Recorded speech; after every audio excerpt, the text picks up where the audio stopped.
नमस्कार। जैसा कि आपको पता है कि लोकसभा का चुनाव अभी सन्निकट है और यह चुनाव का प्रशिक्षण है, या इसे यूं कहें चुनाव पूर्व प्रशिक्षण।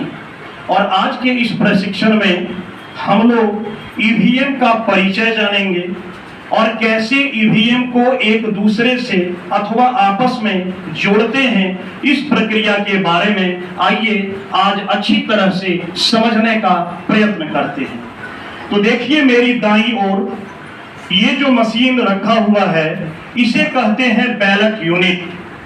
एक बैलेट यूनिट में 15 उम्मीदवार और एक नोटा, अर्थात कुल 16 कैंडिडेट्स के लिए वोट किया जा सकता है। लेकिन हम लोग यदि गोड्डा लोकसभा अथवा दुमका लोकसभा की बात करें तो चूंकि यहाँ कैंडिडेट्स की संख्या अधिक है, अतः यहाँ 2 बैलेट यूनिट का प्रयोग किया जाएगा। इसलिए यहाँ आपके सामने 2 बैलेट यूनिट है। आप यहाँ देख पा रहे हैं ये जो छोटा सा विंडो है, यहाँ विंडो में लिखा हुआ है 02, अर्थात यह बैलेट नंबर 2 है। इसमें लिखा हुआ है 01। अब आइए जोड़ने का तरीका समझते हैं। यह जो ईवीएम है बैलेट 2, उसमें प्लग लगा है। प्लग में देखिए यहाँ लिखा हुआ है टॉप, और एक साइड काला रंग है, एक साइड है लाल रंग। यदि थोड़ी देर के लिए हम मान लें कि जो टॉप लिखा हुआ है वह यदि मिट भी जाए फिर भी आपको कोई दिक्कत नहीं होगी, कोई कठिनाई नहीं होगी। यहाँ पीछे देखिए खांचा बना हुआ है। यह जो खांचा है, खांचे में भी अंदर में एक तरफ लाल रंग है, एक तरफ है काला रंग। आपको क्या करना है, लाल रंग को लाल के तरफ रखेंगे और काला को काला के तरफ रखेंगे। लाल को लाल में मिलाए, काला को काला में मिलाए और सीधा रखकर अंदर की तरफ पुश कर दिए, अंदर की तरफ दबाव बना दिए। यह आसानी से लग गया। मतलब आपका B2 या ballot unit number 2 ballot unit number 1 से जुड़ गया। अब आगे की प्रक्रिया के लिए हम लोग एक आसान फॉर्मूला बताते हैं और वह फॉर्मूला है BVC। इसे आप दूसरे ढंग से कह सकते हैं B + V + C। B for ballot unit, V for VVPAT and C for control unit. तो बैलेट यूनिट 2 को 1 से हम जोड़ चुके हैं और मैंने फॉर्मूला बताया BVC। अब बैलेट यूनिट नंबर 1 को हम यहाँ पीछे वीवीपैट में जोड़ेंगे। यहाँ भी वही प्रक्रिया दोहराएंगे।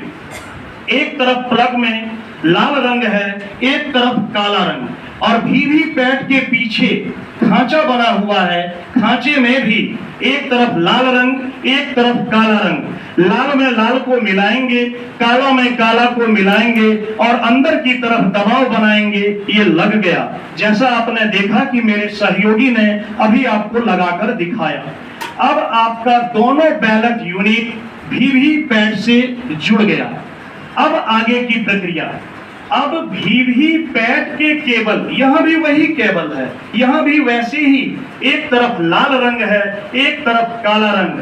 और यहाँ आप देख सकते हैं कि कंट्रोल यूनिट में भी एक तरफ लाल रंग है, एक तरफ काला रंग।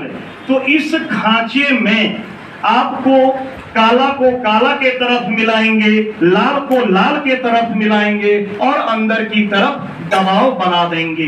ये प्रक्रिया हमें मॉक पोल करने के पहले करना आवश्यक होता है, क्योंकि जब तक हमारा ईवीएम तैयार नहीं होगा तब तक हम मॉक पोल की प्रक्रिया को प्रारंभ नहीं कर सकते हैं। अब आगे देखिए, वीवीपैट के पीछे एक काला रंग का स्विच है, इसे कहते हैं ऑन ऑफ स्विच। अब इसको ऑन करना है, इसके बारे में मैं आपको समझाता हूं। जैसे हम लोग जब सोते हैं, बिस्तर पर लेट जाते हैं तो वो मान लीजिए कि हमारा ऑफ का पोजीशन है, और सुबह जब हम जगते हैं तो खड़े होते हैं तो वो हो गया ऑन का पोजीशन। यह स्विच अभी लेटा हुआ है, मतलब यह ऑफ है, इसको ऑन करेंगे। ऑन करने के लिए कोई जरूरी नहीं है कि क्लॉकवाइज या एंटी क्लॉकवाइज, आपको जिधर से मर्जी हो उधर से घुमाकर आप इसे ऑन कर देंगे। यह ऑन हो गया। अब देखिए कंट्रोल यूनिट। कंट्रोल यूनिट में ये जो नीचे आप देख रहे हैं स्टील कलर का चमकीला बटन जो दिख रहा है, इसे कहते हैं पावर बटन। यह यदि नीचे दबा हुआ है तो ऑफ है। और एक चीज ध्यान रखिएगा, जब मशीन को जोड़िएगा उस समय कंट्रोल यूनिट ऑफ के पोजीशन में रहना चाहिए। और जब अच्छी तरह से जुड़ गया, जोड़ने के बाद अब इसके पावर स्विच को हम ऑन करेंगे। इसे भी घुमा दीजिए। इसे हम ऑन कर दिए। जैसे ही ऑन किए, ऑन करने के तुरंत बाद पहले यहाँ हरी बत्ती जल गई, फिर लाल बत्ती जली, लाल बत्ती फिर बुझ जाता है और फिर अपनी प्रक्रिया शुरू हो जाएगा। यहाँ हरी बत्ती जली और बीयू में एक बार ऊपर से लेकर नीचे तक लाल बत्ती दौड़ जाती है, फिर यहाँ अभी बत्ती नहीं जलेगा। और अब देखिए यहाँ आप देख पा रहे होंगे यहाँ कि पर्ची कटना शुरू हो गया। मशीन के ऑन होने पर 7 पर्ची कटती है, जिसे आप विंडो में आसानी से देख सकते हैं, और फिर यह पर्ची नीचे ड्रॉप बॉक्स में जमा हो जाता है। तो यह था ईवीएम को या वोटिंग मशीन को आपस में एक दूसरे से जोड़ने या मॉक पोल या रियल मतदान के पहले मशीन को तैयार करने की प्रक्रिया। बहुत बहुत धन्यवाद।